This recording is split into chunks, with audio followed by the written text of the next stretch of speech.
Chapter 4, Raw Fish. Xiaomao, may I have a moment? Gao Shiren asked as Maomao was about to head back to her room after finishing the day's work. Their shared master Jinshi, evidently tired from his own exertions, had gone to take a bath directly after eating. What seems to be the matter? Maomao asked, at which Gao Shiren hesitated for a moment, stroking his chin to cover for himself, and finally let out a long breath. There's something I'd like you to look at. Jinshi's aide seemed to have even more furrows in his brow than usual today. What Gao Shiren showed Maomao was something written on a bound collection of wood strips, which he unrolled on a table. Maomao looked closely at them. A record of an old incident, she observed. The strips recounted the case of a merchant who had contracted food poisoning some 10 years before. The victim had allegedly consumed blowfish. Maomao swallowed in spite of herself. Ah, I wish I could have some blowfish. Gao Shiren was looking at her, noticeably vexed.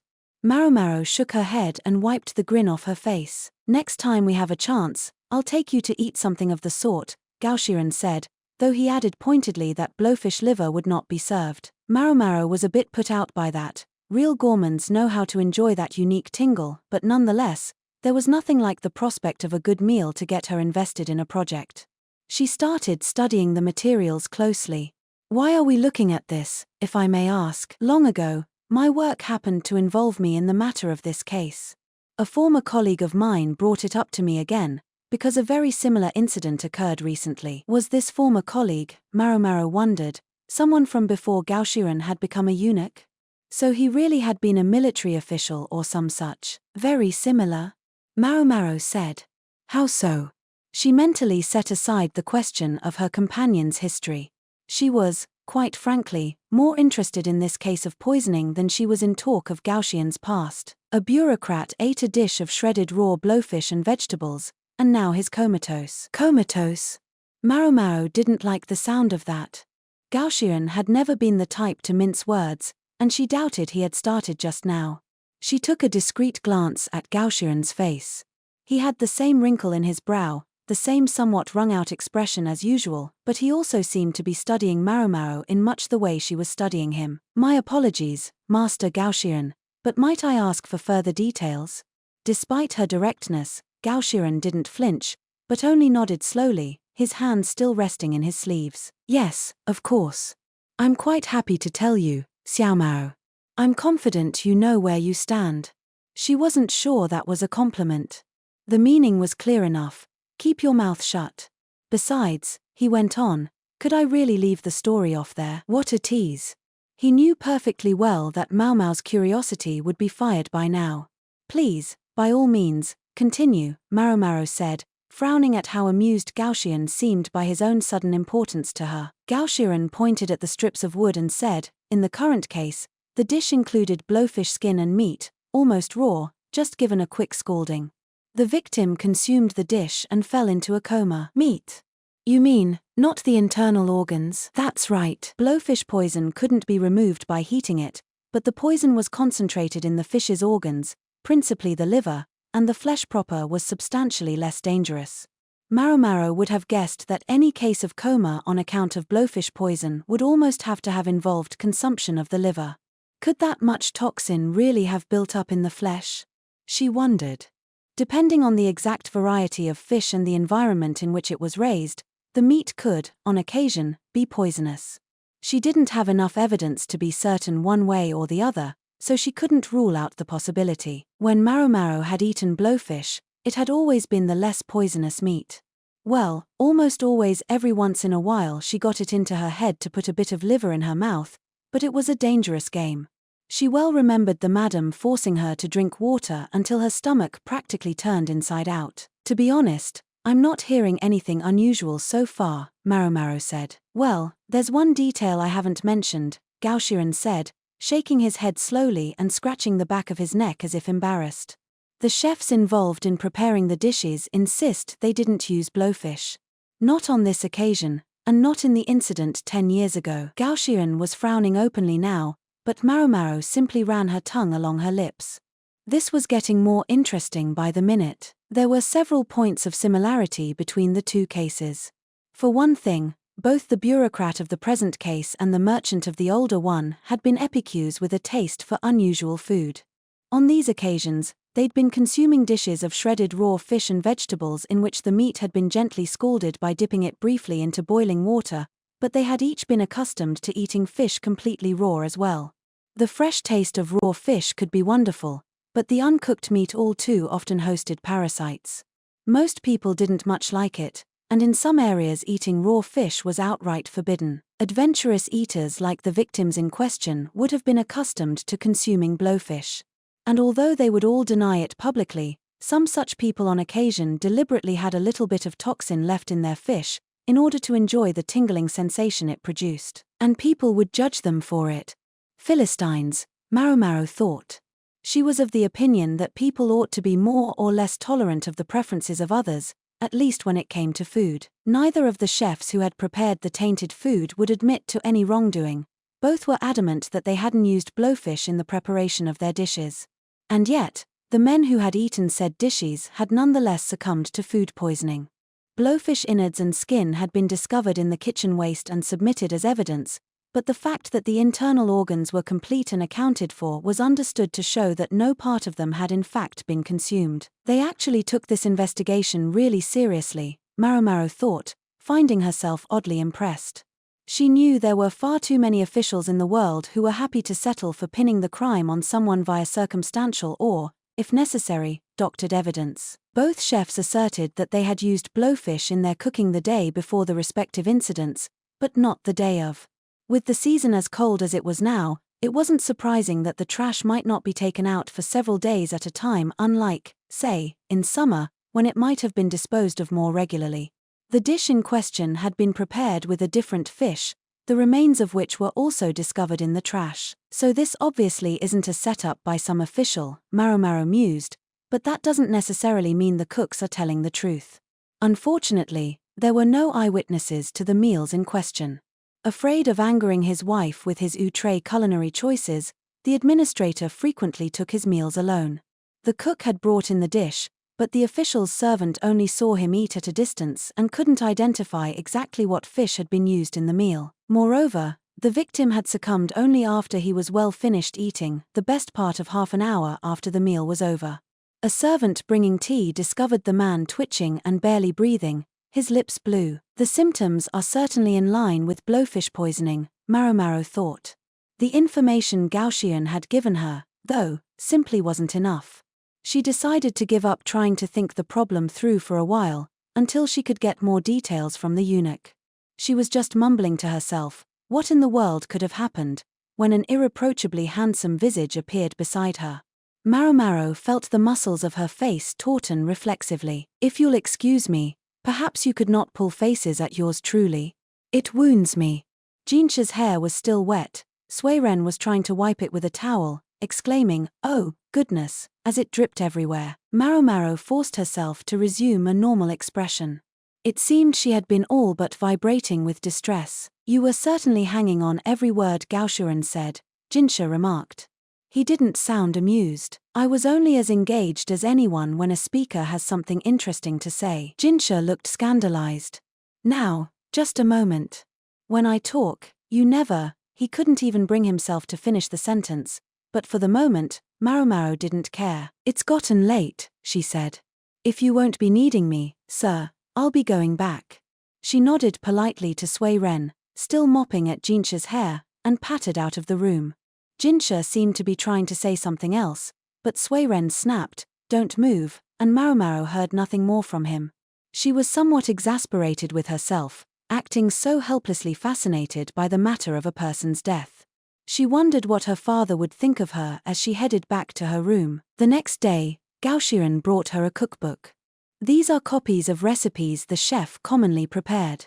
The servants testified that most of the meals served to their master came from this collection. This is the recipe the chef claims to have been following. He set the notebook on the table and opened it to a page with instructions for raw fish lightly scalded and then shredded. Maomao looked at it, stroking her chin. The recipe called for the fish to be accompanied with minced vegetables and lightly vinegared. A few scrawled notes indicated modifications to the vinegar, but overall there was nothing unusual. Several different vinegar dressings were listed, presumably to account for the season and available ingredients. Exactly which fish and vegetables were to be used weren't specified in detail. Maomao continued stroking her chin. This doesn't answer the crucial question of what was actually used, she said. I'm afraid that's true. Jinshi was watching Maomao with curiosity from a short distance away, although he didn't appear to be enjoying himself. He had longan fruit with him that he cracked open and ate listlessly. The dark, dry seeds emerged with each crack. Longan were like lychee, but smaller, and were normally a summer fruit. When dried, the fruit was much valued in traditional medicine. You haven't figured it out yet? Jinshi said, settling his elbows restlessly on the table and looking across at Maomao. He clearly wanted to be part of the discussion. Gao Shiren frowned but didn't go so far as to reprimand him. Somebody ought to give him a piece of their mind, Maomao thought, coolly regarding Jinshi as he leaned uncouthly on the table. At that moment, somebody plucked the longan from Jinshi's hand. Boys who can't comport themselves like gentlemen will go without snacks, Suiren said, chuckling openly from her place just behind Jinshi. Despite her laughter, Maomao felt the charge in the air. She couldn't shake the sense that she could see storm clouds rising up behind Suiren. Would it be strange to describe the lady-in-waiting as having the aura of a seasoned warrior? Yes, yes. Jinshi's eyebrows drooped, but he took his elbows off the table and resumed proper posture. Very good. Suiren nodded, placing the fruit back in his hand. Here Maomao had assumed Suiren was just a doting old lady, but apparently she could be a stickler for propriety. But they were getting off track. It was time to bring things back to the subject at hand. This incident occurred just recently, didn't it? Maomao said. About a week ago, Gao Shiren replied. During the cold season. This dish typically used cucumber, but this time of year, they would have had to find something else. May I guess that it was prepared with daikon and carrots? There were only so many vegetables that would be available in winter. To each ingredient there was a season, a window in which it could be best enjoyed. Ahem.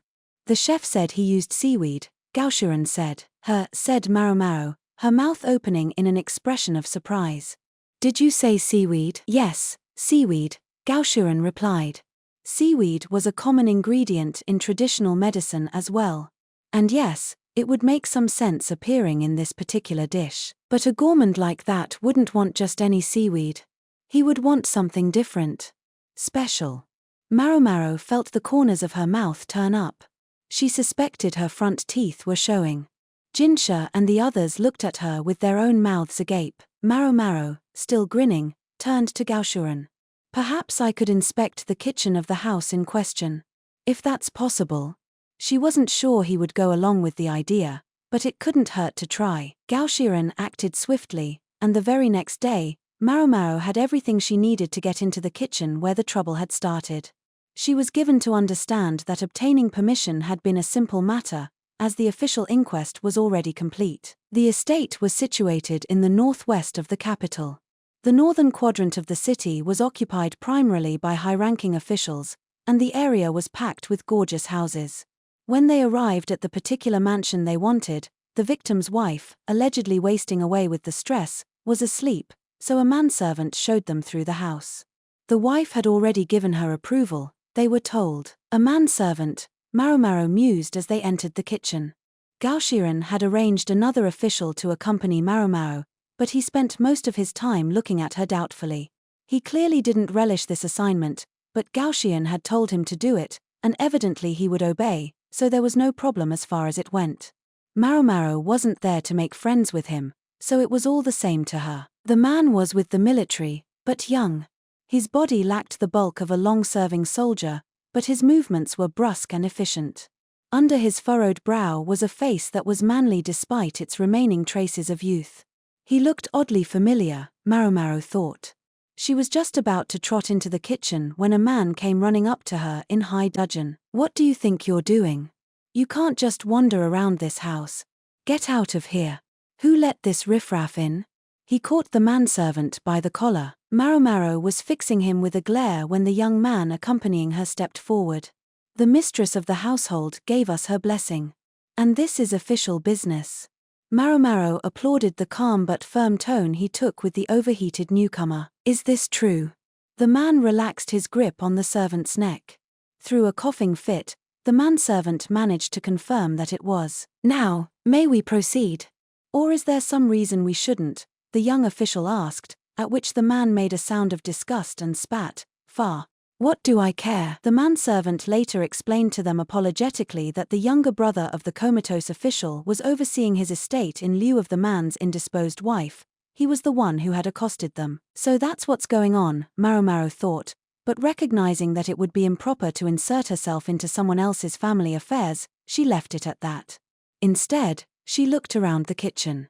As she'd feared, the chef had already washed and cleaned his tools. However, aside from the fish, which had been disposed of lest it start to rot, the majority of the ingredients still remained. She began to explore the room, and there, on a shelf near the back wall, she found it, sitting right out in the open. Maomao's discovery, salted and stored in a small pot, brought a grin to her face. What is this? She asked the servant. He squinted into the pot, his face suggesting he wasn't sure. So Maomao took a bit of it and dropped it into a jug of water. Do you recognize it now? Oh, this is that thing the master liked. The servant informed them that the master had eaten it all the time. It couldn't possibly be poisoned. The servant's mistress evidently trusted him, and he didn't appear to be lying. You heard the man.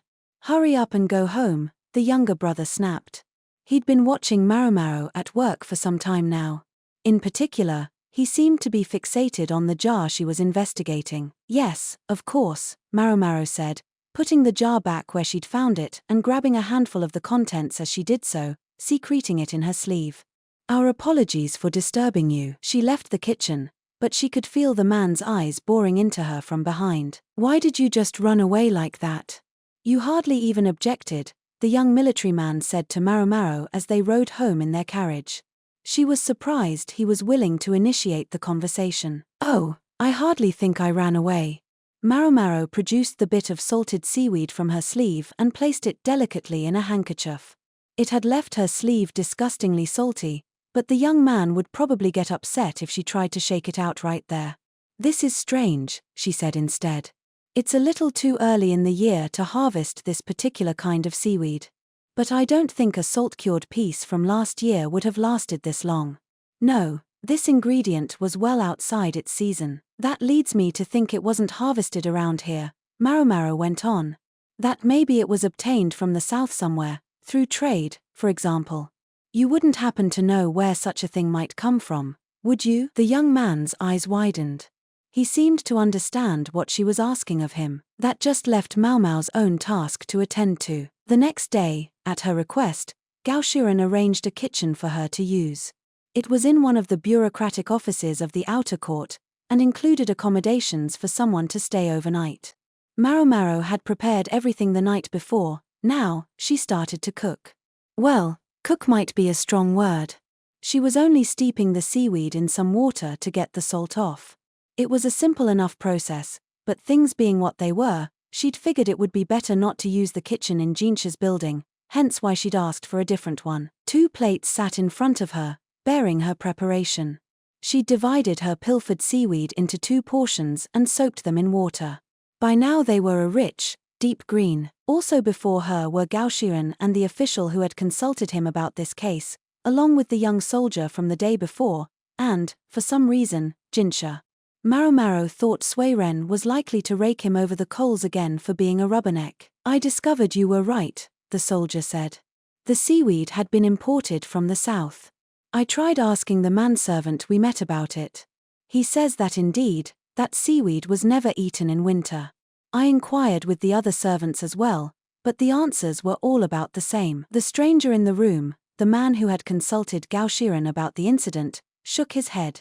I already spoke to the cook about it. He says it's the same kind of seaweed he always uses. He swears it can't be poisonous. In fact, Maomao agreed, it was the same kind of seaweed. But there was a difference. One of them may yet be poisonous, she said. With a pair of chopsticks, she picked up one of the pieces of seaweed from its plate. Tell me, do people in the south normally eat this kind of seaweed? Or could it be that a gourmand official imported dried samples from the plant's native land, thinking there might be money to be made? And what would be the problem if he had? Jinshi asked. Today he had none of the loose, almost informal quality he'd sometimes demonstrated recently. Perhaps it was because there were other people present. Gao Shiren looked as serene as ever, but the other two officials seemed somewhat uncomfortable in the presence of the radiant eunuch. Maomao twiddled the chopsticks playfully as she replied, "There are ways to make a poison not poisonous. Several, in fact. Eels, for instance, were normally poisonous, but if one drained the blood and heated them enough, they became edible. To take another example, this particular kind of seaweed, Maomao recalled, had to be cured with quicklime. One of the two pieces before them was treated with quicklime, the other was not. At the moment, Maomao was holding in her chopsticks the piece she had been steeping in a quicklime solution overnight. She took a big bite of it, distressing the onlookers. They crowded around and fussed over her. "I'll be fine, I think," Maomao said.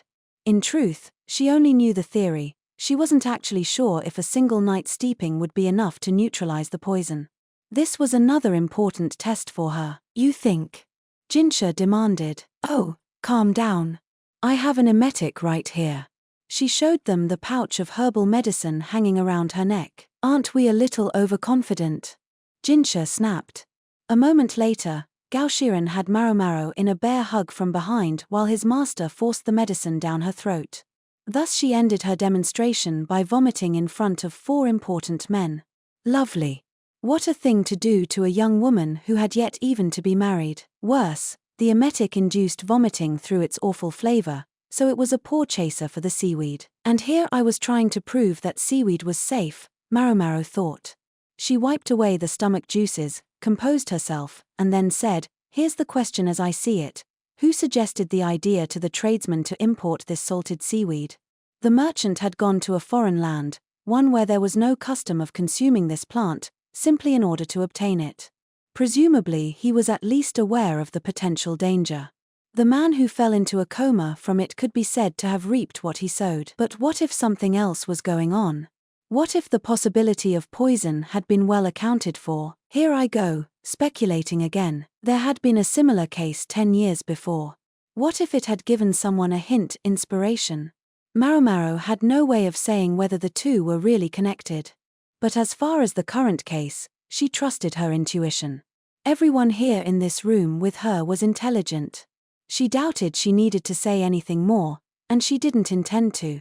Maomao was a person of such minor consequence. She had no desire to ponder anyone's particular guilt. "I see." Gao Shiren nodded slowly, evidently comprehending what Maomao was driving at. She let out a relieved breath, then grabbed the seaweed in front of her and ate it this time, from the other plate. And thus, for the second time that day, Maomao was induced to retch by a pale-faced Jinshi and his companions. The culprit turned out to be the younger brother of the comatose bureaucrat. Once they found out where he'd purchased the seaweed, he could hardly confess fast enough. So Maomao had been right to be suspicious of the way he'd been watching her in the kitchen. He might as well have told them outright there was something he didn't want them to see in there. His story was a common one. With the elder son alive and well, the younger went forgotten. Maomao and the others were almost disappointed to discover such a comically prosaic motive at work. However, a problem remained. Apparently the man had been willing to commit murder over this simple grievance, but how had he learned about the poisonous seaweed in the first place? He claimed a fellow patron at his favorite bar had happened to mention it in the course of a conversation. And neither Maomao nor anyone knew at the time whether this was simple chance, or if it went deeper. Maomao was cleaning up, muttering over the fact that she never did get to eat the toxic seaweed. But it was no use crying over spilled milk or regurgitated seaweed, so she determined to think about something else. I wonder what I'll use my precious new ingredient for.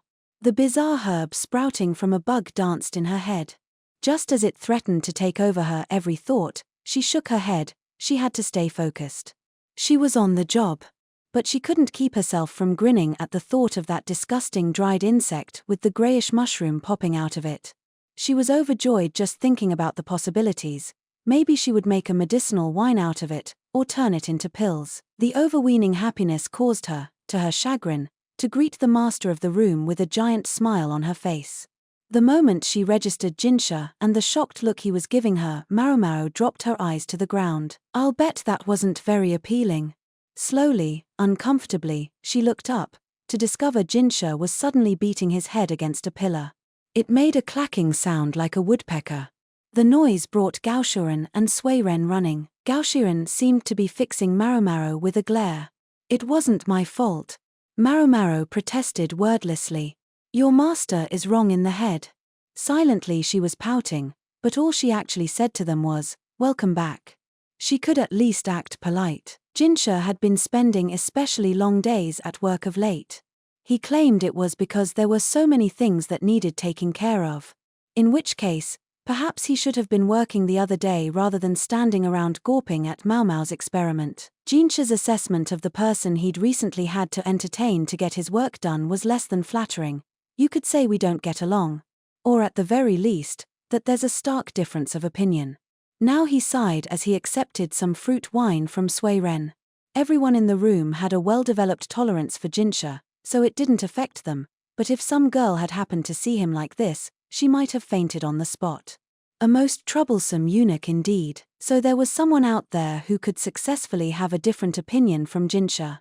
That was impressive in its own right. "There are some people even I can't deal with easily," Jinshi said. The person in question was evidently a high-ranking military official, a man of sharp intellect but unorthodox character.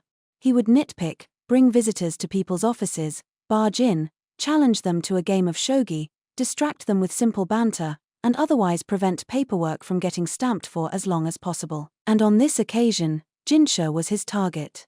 Jinshi had found himself obliged to entertain the man for a good 2 hours each day, which meant he had to make up the time later. Maomao's face contorted.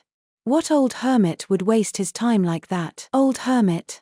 He's only just past 40. The worst part is, he gets his work done before he comes to bother me. A 40-something, eccentric, highly ranked military officer? These particular characteristics rang a bell with Maomao, but she had the distinct feeling that recalling exactly why would bring nothing good, so she decided to forget about it instead.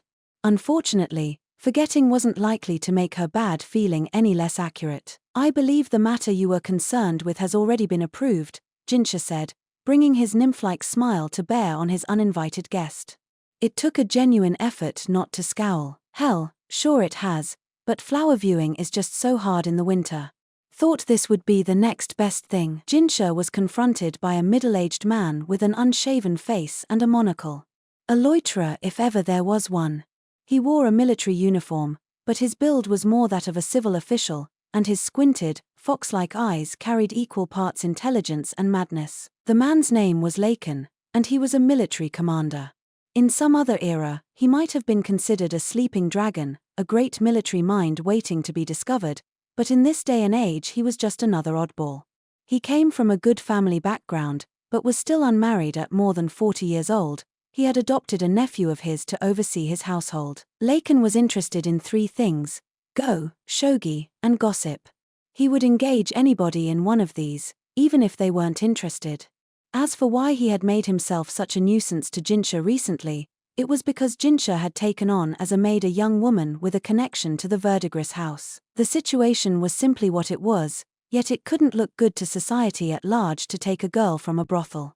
Yes, she was nominally just his maid, but what were people supposed to think? This rumor-loving official had run with the story of Jinshi's youthful new acquaintance, until the military was thoroughly convinced that the eunuch had purchased her out of prostitution.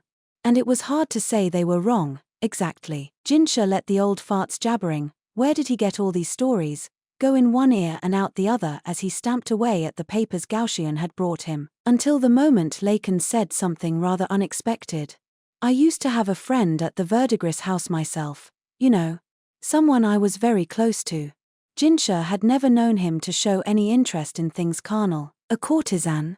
What was she like?" he asked, his interest aroused, much to his annoyance. Laken grinned and poured a bit of the fruit juice he'd brought with him into a glass. Reclining on a couch, he could have been relaxing in his very own room. "Oh, she was a fine lady. Excellent go and shogi player. In shogi I could hold my own against her, But in Go, oh, I was always losing. To defeat a military commander at a game of strategy was no mean feat, Jinshi reflected. I thought about buying out her contract. Figured I would never meet a woman so interesting again. But life doesn't always give you what you want, boyo. A couple of interested parties showed up, both very rich, and started a bidding war. Drove up the price. Goodness, sometimes buying out a courtesan's contract could cost as much as building a small palace. In other words, the bidding war had put the woman out of Laken's reach. But why was he telling Jinshi this? She was one odd duck, that lady. Sold her arts but never her body. Hell, she didn't seem to think of her customers as customers. When you had tea with her, she never would act like she was serving her master or anyone important. No. Instead she'd look at you, imperious, like royalty granting an audience to the basest peasant. Now, there are those that like that kind of treatment, and they went mad for her. I mean, listen to me, takes one to know eh? Ah, the very thought sends a shiver down my spine. Jinshi, growing more and more uncomfortable with the conversation, tried to look away from Laken. Gao Shiren was stationed quietly in the background. His mouth was pulled into a single, straight line and he was biting his lip hard. There were a great many people in this world who shared Laken's predilections. Jinshi wasn't sure if Laken realized the effect he was having. In any event, the arch-eccentric went on, what I wouldn't have given to take her to bed. His leering grin betrayed no small hint of madness. I admit, in the end I just couldn't let her go. I resorted to a bit of an underhanded scheme. Suffice to say that if she was too expensive for me to afford, all I had to do was make her cheaper, Shave off the premium, as it were. Behind his monocle, Laken's fox-like eye was sparkling. Aren't you curious what I did? Jinshi found himself inexorably drawn into Laken's story. This was what made the man so fearsome. We've come this far. I suppose it would be a waste not to at least hear the end of your tale. Jinshi suddenly realized his tone had become chilly. Laken smirked at him. Don't be in such a hurry, boyo. I have a little favor to ask first. He laced his fingers together and stretched mightily. And what might that be? The serving girl you got in recently, I hear she's quite an interesting specimen. Jinshi was on the cusp of letting out a sigh of exasperation. This again? But what Laken said next caught him by surprise. They say she has a knack for solving mysteries. Laken didn't miss the flinch this provoked from Jinshi. I have a friend, he went on. A metalworker who used to produce pieces for the palace. But he kicked the bucket a bit back, see? He had 3 pupils, but funny enough, he didn't designate a successor. Oh, Jinshi said politely, while thinking how unusual it was for Laken to have a craftsperson among his acquaintances. It's a sad thing, a master craftsman who doesn't pass on his secrets before he passes on himself. I keep thinking he must have left some hint, something to make sure his art didn't die out, but I'm not finding it. What are you getting at? Jinshi asked curtly. Laken removed his monocle and said, oh, it's nothing. Nothing to speak of. Just wondered if there might be some way to find out what secrets that old man took with him to his grave. Such as by having a particularly clever young maid look into the matter. Jinshi didn't say anything. Our dead friend was a funny guy. Left a will, very portentous stuff. Makes a man think there must be more to it. Jinshi still didn't say anything. He closed his eyes and let out a breath. It was all he could do to muster. I'm not making any promises. Tell me about the will.